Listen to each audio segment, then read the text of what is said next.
Selamat sore adik-adik, kakak-kakak pembina Live Teen. Sore. Perkenalkan Sore. saya sore semua. Perkenalkan saya Dik-Dik. Saya bagikan dulu ya. Eh, ini tema kita di sore hari ini yaitu tentang God's love beyond my problem. Mungkin panitia Live Teen mengambil tema ini mungkin berbarengan dengan sebentar lagi kita merayakan Hari Valentine. Jadi, cuman ini mungkin bukan antara apa ya, antara sejoli, tetapi di sini lebih kepada cinta Tuhan. Baik, mungkin untuk yang awal, coba kakak ada satu pertanyaan ke adik-adik semua ya. Silakan dijawab di lembar di chat ya. Mengapa kita kan semua ada lah masalah ya. Cuman kira-kira menurut adik-adik coba diketik mengapa kita memiliki masalah kira-kira. Kita ada masalah itu apa, Mak? Ya, Ini ada pertanyaan mengapa kita memiliki masalah? Dijawab di chatting jawabannya. Coba kakak mau lihat. Silakan. Silakan dijawab di chatting.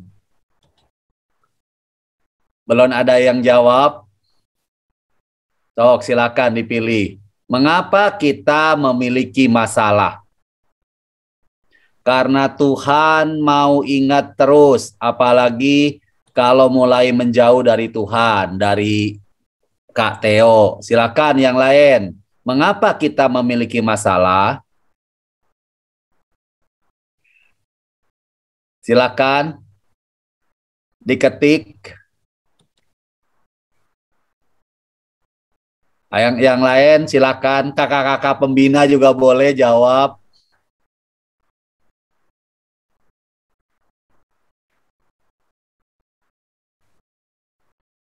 Oke, karena mungkin pekerjaan banyak atau tugas-tugas yang tidak selesai, Kak. Bagus, dari Frederick Renaldi, Sagala, betul. Karena pekerjaannya terlalu banyak, kita memiliki masalah karena kita berbuat dosa. Wah, Rebecca, bagus, itu juga, betul. Yang lain, silakan. Karena kesalahan kelalaian sendiri, waduh, bagus. Karena Tuhan mau kita berkembang. Bagus, Pak. Itu ikut dengan khotbah Romo tadi itu. Andi, untuk mendewasakan iman dan pengembangan diri. Oke, satu lagi. Kalau ada, oke. Karena Tuhan memberi masalah agar kita lebih dekat dengan Tuhan. Karena kurang ilmu, cerdik, cerdas, bijak, iman, kasih. Oke. Nah, pertanyaan kakak yang kedua, silakan ya. Kalau tadi mengapa kita memiliki masalah, pertanyaan yang kedua adalah bagaimana dari pengalaman adik-adik dan kakak pembina ataupun siapapun kita menyelesaikan masalah kita. Selama ini bagaimana sih kalau dari pengalaman kita menyelesaikan masalah kita ini? Namanya juga kehidupan, kalau nggak ada masalah kita nggak dewasa dan pengalaman. Waduh, terima kasih Brother Andreas. Dok, kira-kira kalau dari pengalaman kita, dari kehidupan kita, bagaimana kita selama ini menyelesaikan masalah kita? Dari pengalaman aja, adik-adik semua. Berdoa, oke, terima kasih Feby. Penyelesaikannya dengan berdoa. Yang lain?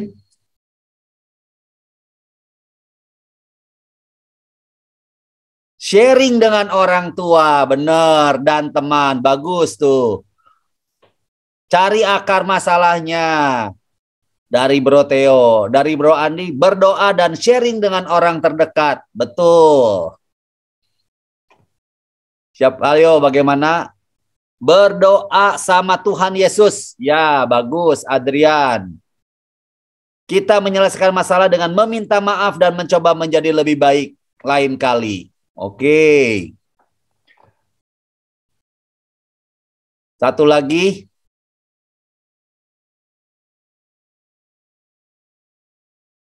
Breakdown masalahnya komunikasi dengan orang yang bersangkutan. Ya, kalau kita punya masalah, kita dalam menyelesaikan dengan doa dan mengevaluasi masalah yang kita hadapi dan juga mengulangi masalah itu.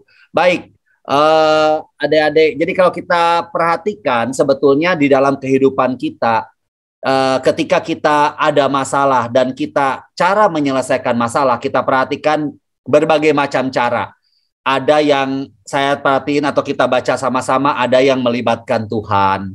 Lalu ada yang memang kita menyelesaikan secara sendiri. Itu dua-dua benar lah, tidak ada yang salah. Tetapi memang ada juga yang kalau kita cerita masalah kayak seperti tadi berdoa kepada Tuhan Yesus, sehingga seperti yang tadi Romo jelaskan bahwa kita itu walaupun berada di dalam putaran roda, tetapi kita memiliki center atau pusat, yaitu Tuhan Yesus itu sendiri. Oleh karena itu tentu kita mengenal siapakah Tuhan Yesus.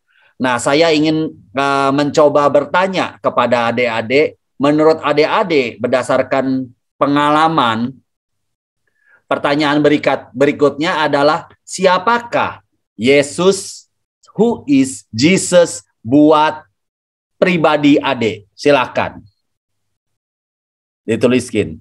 Kan kalau tadi kita ngelihat jawaban ini variasi, cuman kakak mau tanya siapa Yesus buat kakak adik, buat adik-adik? Siapa?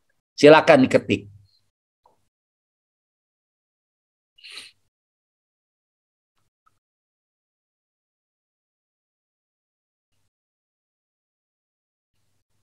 Teman curhat saya. Bagus, Andreas. Yesus adalah pendampingku. Tuhan adalah pembimbing dan penyelamat kita. Samuel, bagus. Frederick, bagus. Yesus adalah pendampingku.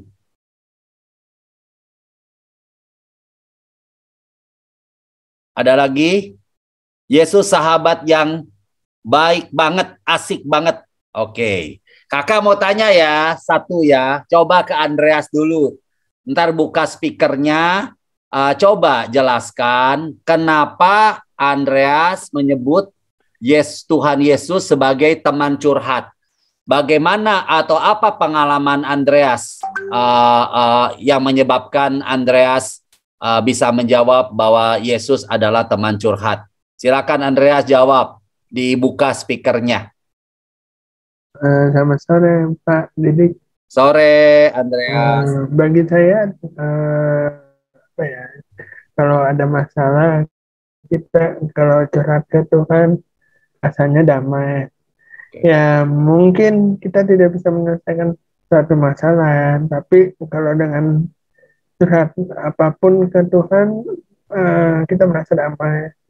Ada teman ngobrol, ada teman relax bersama gitu, walaupun tidak menyelesaikan tapi membuat hati kita damai aja ya. Gitu. Ya. Dan masalah berikutnya bisa diselesaikan mungkin dapat clue kali dari Tuhan. Iya. Gitu. Ya. Terima kasih Andreas, kita beri tepuk tangan buat sahabat kita Andreas. Satu lagi saya mau coba dengar dari Maria Desideria. Yesus itu sahabat yang asik banget. Wah, ini kata-katanya sangat sangat antik atau sangat unik lah. Saya mau dengar sharingnya buat teman-teman semua. Silakan, kenapa Maria menyebut Yesus itu sahabat yang asik banget? Silakan. Oke, halo semuanya. Halo Maria. Halo, kalau menurut aku Yesus itu sahabat yang asik banget karena dia kayak kenal banget diri kita gitu loh. Kayak kita mau ngapa-ngapain aja gitu, udah pasti tahu gitu, tahu banget diri kita deh. Terus kalau kita nakal, kalau kita nyebelin dikit, ya udah dia kayak dia negur nih, tapi tetap sayang kita gitu. Terus kalau misalnya kita ngerasa takut ya, aku ngerasa takut atau ngerasa kayak kayaknya ada yang nggak beres nih. Tapi kayak kadang-kadang disurprisein gitu kayak, bercanda enggak, ternyata lo baik-baik aja gitu. Kayak gitu. Jadi kayak Yesus itu sahabat yang asik banget buat aku. Kayak gitu. Maria boleh nggak satu aja bisa di-sharing ke teman-teman. Pengalaman Maria satu yang konkret yang menyebutkan bahwa Yesus itu sahabat yang asik. Apa ya? Ini aja di zaman sekarang yang apa-apa tuh serba nggak meyakinkan gitu. Tapi misalnya saya apa ya? Misalnya kayak detik ini aja masih sehat walaupun abis COVID nih, tapi masih bisa happy-happy, masih bisa senang-senang, masih bisa ketemu keluarga, teman-teman gitu lewat Zoom, masih bisa ikutan live tin. Yes. Wow. Gila, makanya Tuhan Yesus gila banget. Bukan gila, maksudnya kayak keren banget, hebat banget, asik banget gitu. Ya. Oke, thank you. Tepuk tangan buat Maria yang telah memberikan kesaksian buat kita semua. Nah, sebetulnya bagi kita, ya katakanlah adik-adik semua di sini yang telah melalui kehidupan kita, entah sebagai pelajar, mahasiswa, ataupun sudah bekerja, tentu saja kita banyak mengalami pengalaman di dalam kehidupan kita. Masalah, rintangan, cobaan, itu kan apapun itu pernah kita alami. Nah, sebetulnya memang tadi seperti yang Romo katakan, bagaimana sih kita itu, ataupun yang tadi dari jawaban-jawaban tadi dari pengalaman kita mengatasi masalah, bagaimana sebetulnya kita itu tidak hanya menangani masalah itu dengan sendiri. Kakak mencoba membagikan, katakanlah cara kita menghandle atau menangani masalah itu, dan mungkin itu juga pengalaman pribadi dari kakak sendiri. Yang pertama itu adalah sabda Tuhan. Kitab suci atau sabda Tuhan itulah yang paling dekat sekali. Oleh karena itu tadi Romo katakan ya kita harus merenungkannya siang dan malam gitu. Kenapa? Karena untuk atau agar kita bisa berjalan bersama Tuhan, ya kita harus mengenal Tuhan. Kita tidak bisa mengenal Tuhan kalau kita tidak membaca kitab suci, karena siapa Tuhan kita itu ada di dalam kitab suci. Terus kedua adalah sebetulnya pengalaman pribadi kita, seperti yang Maria, yang Andreas tadi sharing. Nah, pengalaman pribadi kita ketika kita menangani masalah kita, tadi Andreas bagus, kadang kita udah menyerahkan diri kepada Tuhan, kita berhasil mengalahkannya. Kita bisa menyelesaikan masalah kita. Ataupun katakanlah kita saat itu belum bisa menyelesaikan masalah, kita pun tetap penuh sukacita karena kita percaya mungkin ada jalan lain. Katakanlah yang Tuhan telah siapkan. Karena seringkali manusia itu menyebutkan bahwa masalah saya belum selesai karena kita dibatasi oleh waktu gitu. Padahal seringkali waktu Tuhan itu memang saya nggak bisa, Tuhan saya mau hari ini dapat apa gitu. Tuhan saya mau besok dapat apa gitu. Nah, kita kalau perhatikan terutama di dunia medsos sekarang, mungkin adik-adik udah mengenal dengan yang namanya instant gratification. Semua itu senang dengan pujian-pujian yang instan. Seseorang membuat TikTok ataupun membuat di Instagram dengan harapan ada banyak yang like. Ketika yang like-nya sedikit, maka dia menjadi depresi, dia merasa tidak hasil karyanya tidak dihargain dan lain sebagainya, sehingga dia harus membeli orang yang bisa nge-like dan sebagainya. Nah, itu sebetulnya masalah. Itu yang sebetulnya yang terjadi di zaman sekarang. Nah, sekarang bagaimana kita sebetulnya mengalami masalah tersebut? Selain itu juga adalah sharing dengan sahabat kita, baik itu di dalam satu gereja, dalam satu paroki, ataupun sahabat kita yang berbeda keyakinan. Kita juga bisa sharing iman bagaimana Tuhan itu menguatkan kita dan membuat atau membantu masalah kita bisa selesai.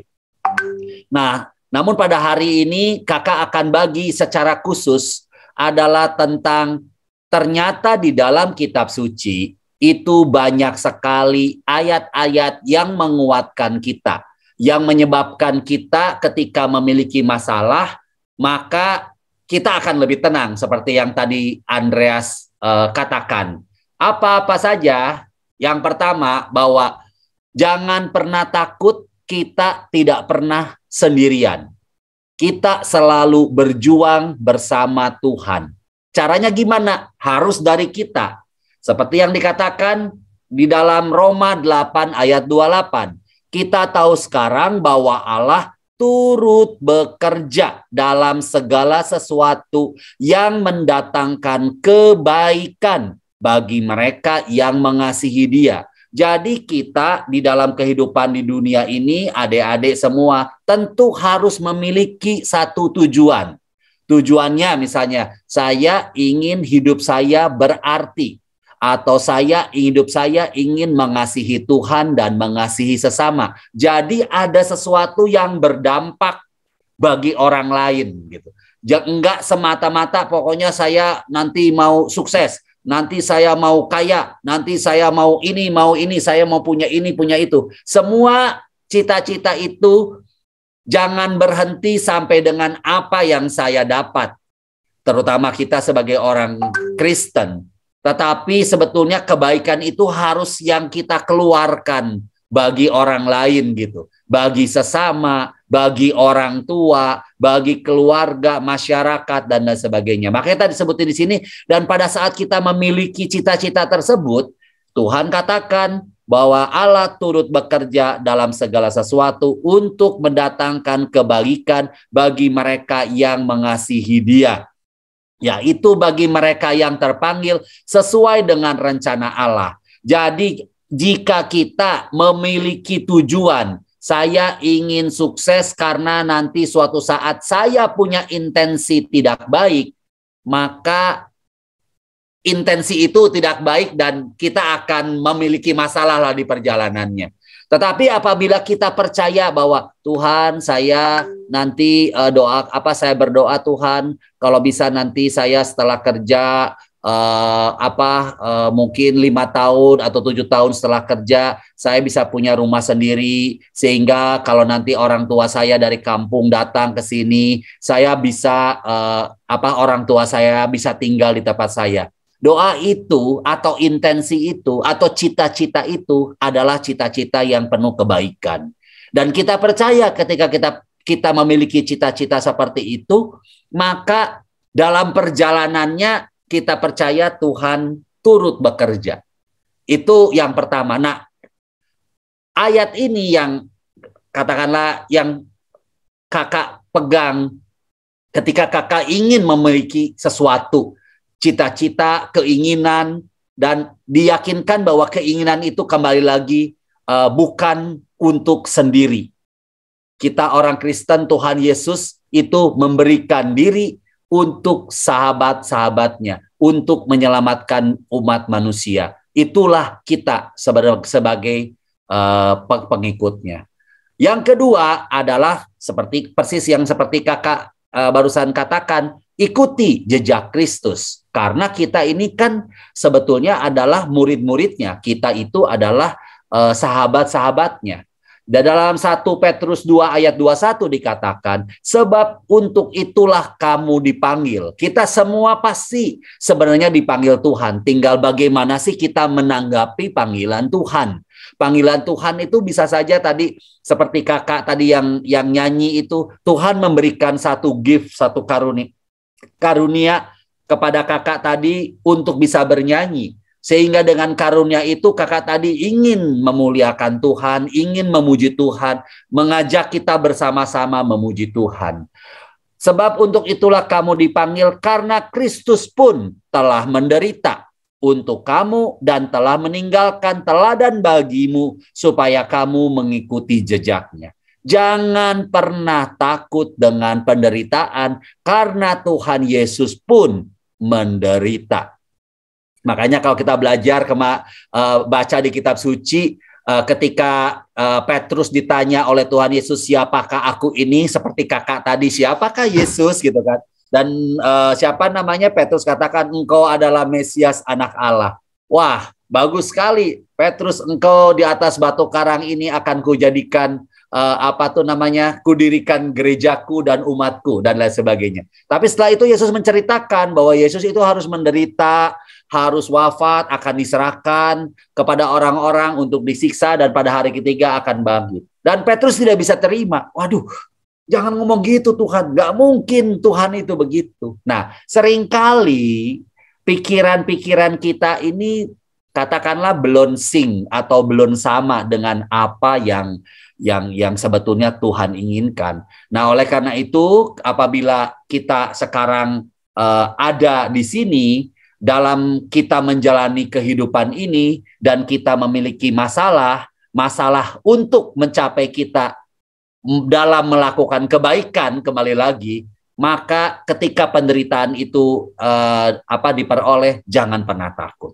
You are not alone, justru kita artinya sedang sama-sama menderita, sama seperti Yesus pernah menderita, dan kita sebagai pengikutnya, kita mengikuti jejak daripada Yesus. Oleh karena itu, Tuhan kita dengan penuh keyakinan selalu memberikan kepada kita rasa tenang untuk mengkomfort kita gitu. Jadi memang ketika kita menjalani kehidupan ini jangan pernah takut ataupun jangan pernah khawatir seolah-olah kita ini seperti orang yang tidak memiliki Tuhan gitu. Tuhan udah ajarkan ini kepada kita. Caranya apa? Tenang dan percayalah. Ketika di laut, ketika Petrus jatuh, ketika ada perempuan yang meninggal, kemudian Yesus bangkitkan dan orang nggak percaya, maka yang perlu disiapkan di dalam diri kita adalah rasa tenang dan percaya. Gitu. Apa yang bisa sabda Tuhan yang bisa menguatkan kita dan meyakinkan kita bahwa ya ini benar adalah disebutkan dalam 1 Petrus 5 ayat 7. Serahkanlah segala kekhawatiranmu kepadanya, sebab ia yang memelihara kamu. Jadi kalau ada khawatir, bungkus aja khawatirnya, serahkan kepada Tuhan. Tuhan, saya khawatir, aduh besok takut nggak lulus, aduh Tuhan besok ada ujian, ini gimana, aduh Tuhan besok saya interview, aduh takut saya nggak keterima.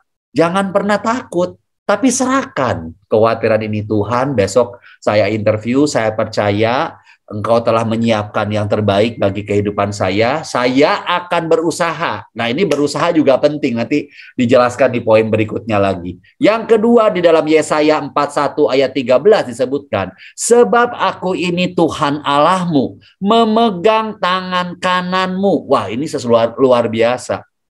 Kalau Tuhan memegang tangan kita, Tuhan itu udah percaya sama kita. Dan berkata kepadamu, janganlah takut, akulah yang menolong engkau. Ini harus kita imani, adik-adik, teman-teman semua. Jadi ketika kita berjalan, ya kita secara manusiawi, ya of course, kita mungkin ada rasa takut dan lain sebagainya. Tetapi kita yang sering berelasi dengan Tuhan dan kita percaya akan sabda-sabdanya, akan janji-janji yang Tuhan telah berikan kepada kita, maka akan menguatkan kita. Seperti yang Andreas tadi katakan, ya saya dalam perjalanan begini, kehidupan saya menghadapi masalah-masalah, karena saya sahabat baiknya Andreas juga. Andreas memiliki rasa confident dan minimal kita berteman 2-3 tahun ini, Andreas mampu melampaui banyak masalah karena ternyata Tuhan selalu menolong kehidupan Andreas dan menolong kita juga semuanya. Juga di dalam Amsal 3 ayat 5-6 disebutkan, percayalah kepada Tuhan dengan segenap hatimu. Nah, ada syarat nih.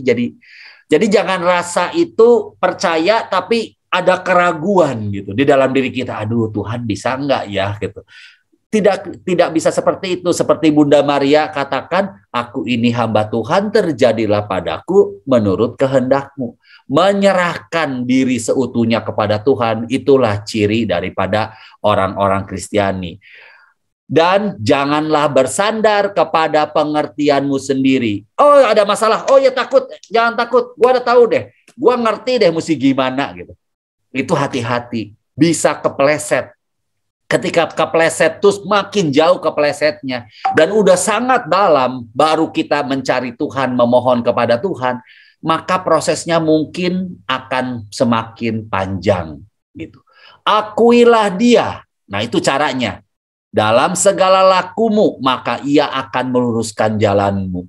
Jadi ketika kita mengakui Tuhan dalam segala kehidupan kita, bahwa kita seperti gambar di sebelah adalah kita walk with Jesus, berjalan bersama Tuhan, maka ketika kita bengkok, Tuhan pasti akan balikin gitu. Tuhan pasti akan seperti yang tadi Dek Maria katakan, Tuhan tiba-tiba pas lagi agak nakal-nakal sedikit, saya belok ke kanan, Tuhan bisa luruskan kembali. Artinya kenapa? Karena Tuhan menyayangi kita semua. Menyayangi kita karena kita semua Tuhan ingin kita selamat. Lalu tentu saja ada pertanyaan di tempat kita, Kak. Lalu Kak, apakah Tuhan itu sengaja naruh batu supaya kita terjatuh gitu? Apakah Tuhan tuh menempatkan semua rintangan cobaan-cobaan di tempat kita gitu? Jawabannya adalah sebetulnya Tuhan tidak menempatkan, tetapi memang seseorang seperti yang Romo katakan, dengan tantangan, dengan cobaan, dengan masalah, kita ini bisa naik. Apa yang naik? Pengetahuan kita naik, iman kita naik, rasa percaya diri kita naik, hanya dengan menghadapi tantangan. Makanya disebutkan di sini dalam Yakobus 1 ayat 2-4, saudara-saudaraku, nah ini penting sekali dan ini semoga menguatkan. Anggaplah suatu kebahagiaan. Ya, jadi sama dengan yang bacaan Injil, berbahagialah orang yang miskin karena akan empunya kerajaan surga. Jadi anggaplah suatu kebahagiaan apabila kamu jatuh ke dalam berbagai-bagai pencobaan Tuhan. Aduh, ini belum selesai, keluar lagi masalah. Aduh Tuhan, ini belum selesai, ini masalah yang lain gitu. Anggap itu suatu kebahagiaan. Sebab kamu tahu bahwa ujian terhadap imanmu itu menghasilkan ketekunan. Nah, disinilah saya boleh katakan ciri khas orang Kristen. Kita harus tekun. Mungkin bahasanya di sekolah udah jarang kali dipakai. Kalau bahasa Inggrisnya nanti ada itu. Jadi orang yang tidak mudah menyerah.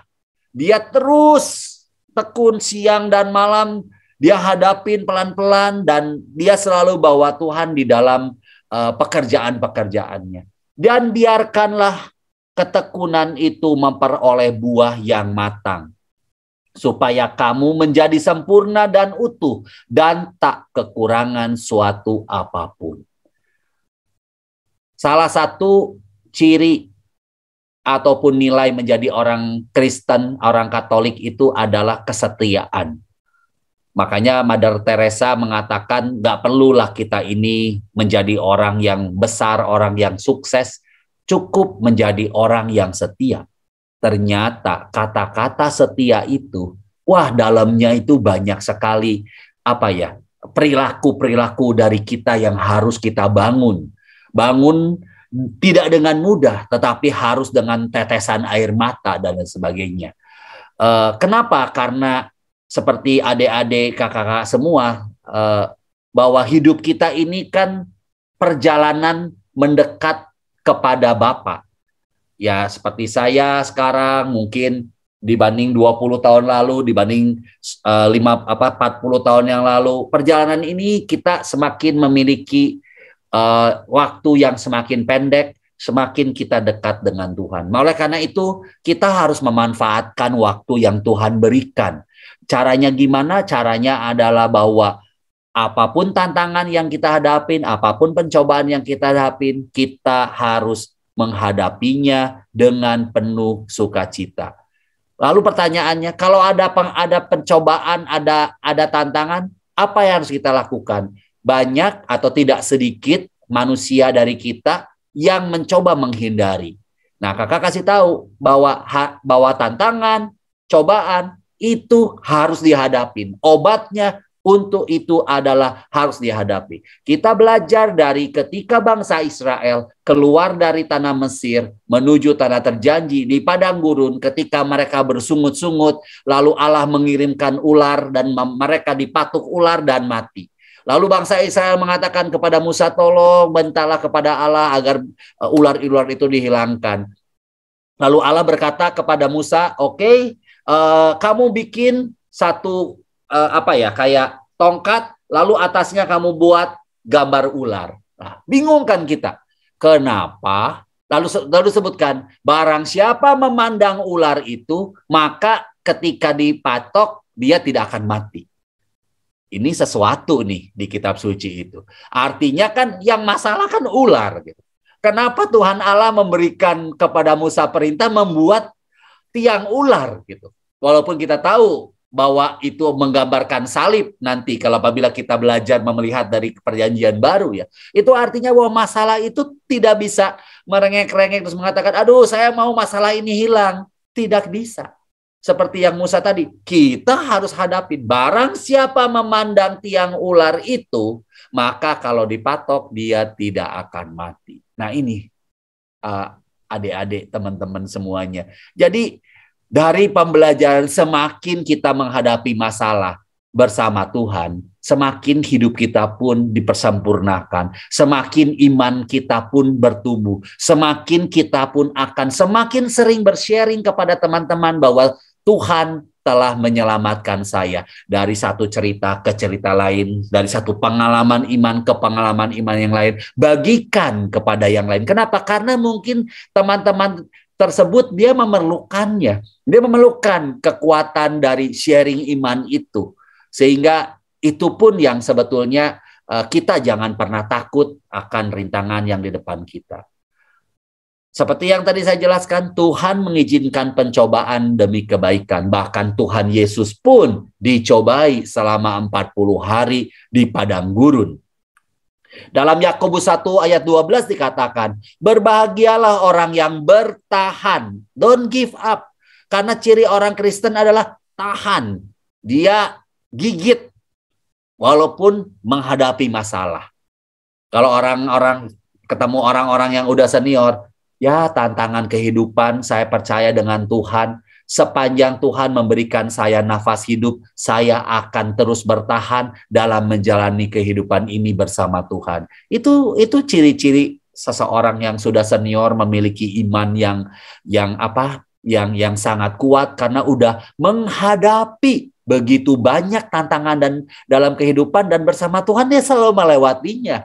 Dan kita percaya dari pengalaman-pengalaman hidup itu, dari jejak-jejaknya, bahkan Tuhan Yesus sendiri bisa menguatkan kita. Sebab apabila ia sudah tahan uji, makanya bertahan, merupakan gambar ciri khas dari orang Kristen. Orang Kristen, orang Katolik tidak boleh malas, tidak boleh gampang menyerah, tidak boleh cepat baper. Itu bukan orang Kristen.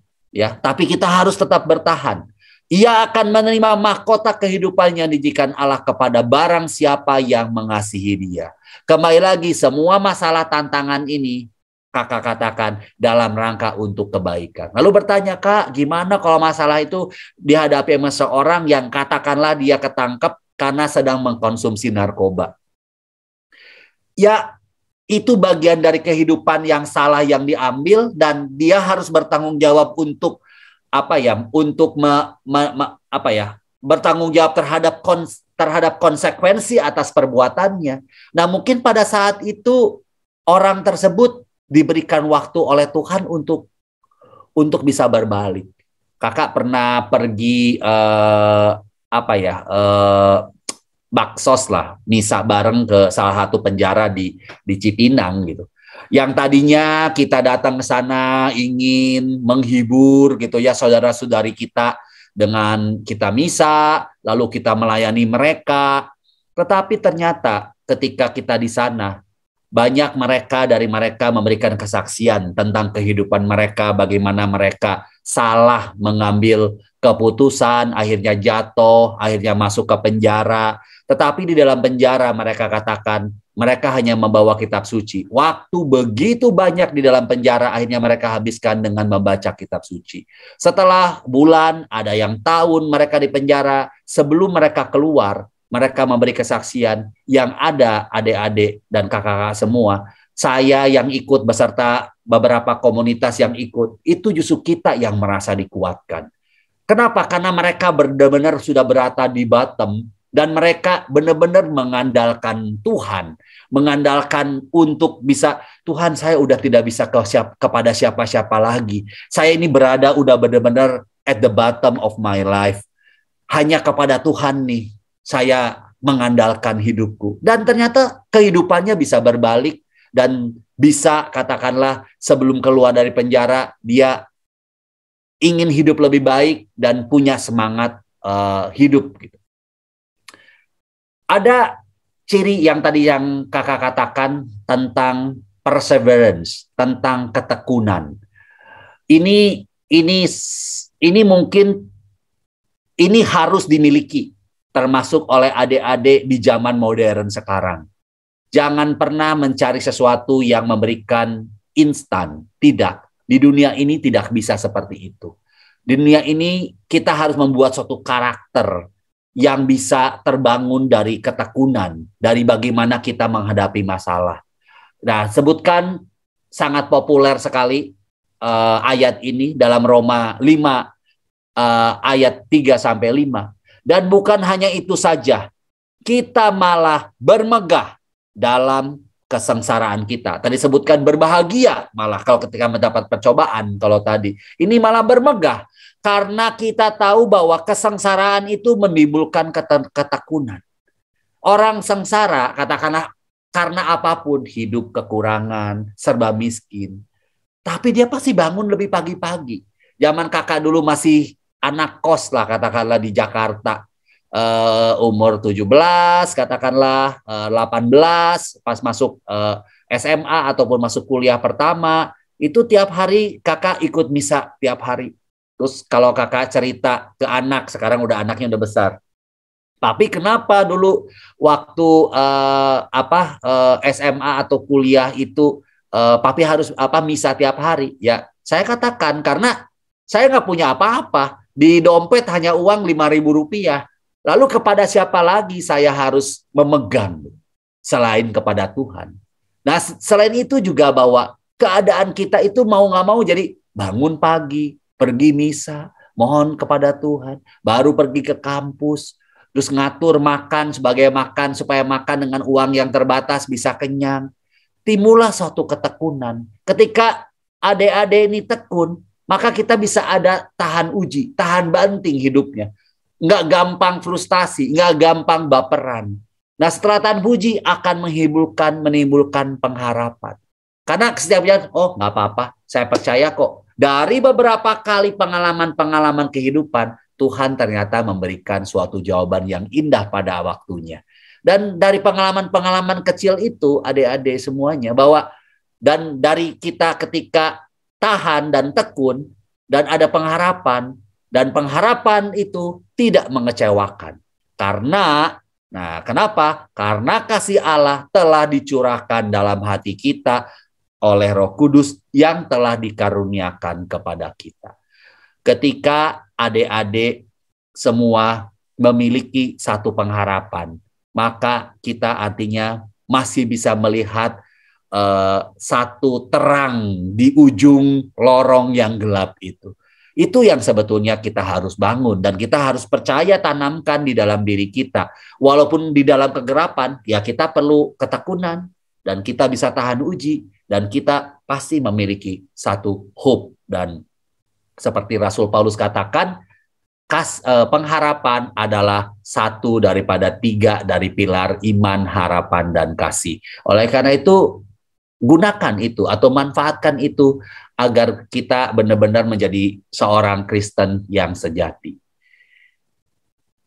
Lalu di dalam Filipi ayat yang terkenal juga kita memiliki satu semangat dan memiliki suatu keyakinan bahwa Tuhan pasti bisa mengatasi segala perkara. Filipi 4 ayat 12 sampai 13. Aku tahu apa itu kekurangan, aku tahu apa itu kelimpahan.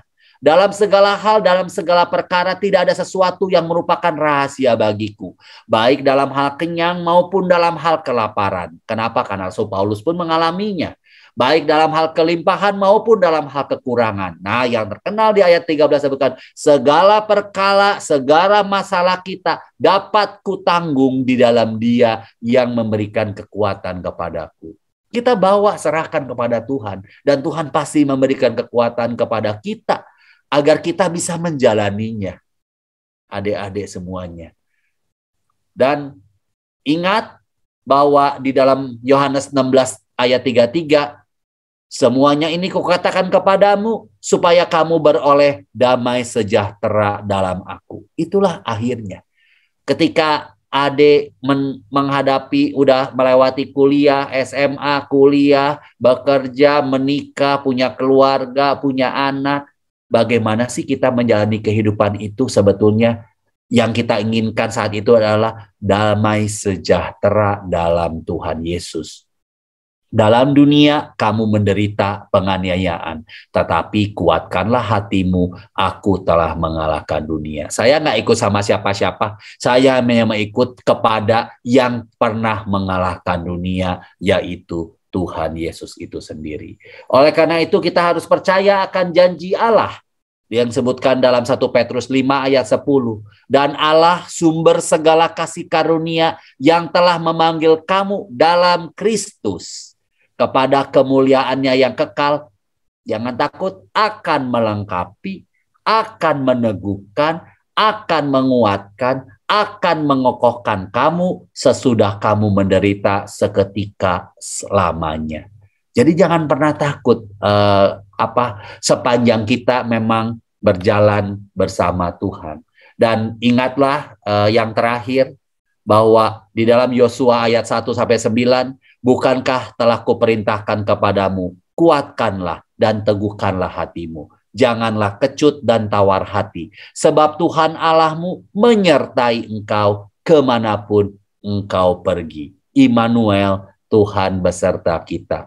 Semoga menginspirasi pada sore ini buat adik-adik semuanya, agar kita sangat percaya kepada Tuhan yang bisa mengalahkan segala masalah kita. Terima kasih.